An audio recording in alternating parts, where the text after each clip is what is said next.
مخالفات مرورية لو عملتها ممكن تتحبس لمدة توصل ل3 شهور. قانون المرور المادة ال75 منه وضع بعض العقوبات على بعض المخالفات.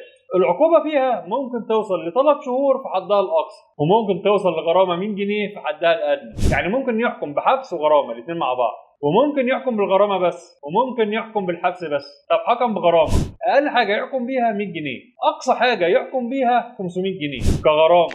رقم 1 إنك تسوق بسرعة تتجاوز الحد الأقصى للسرعة المقررة.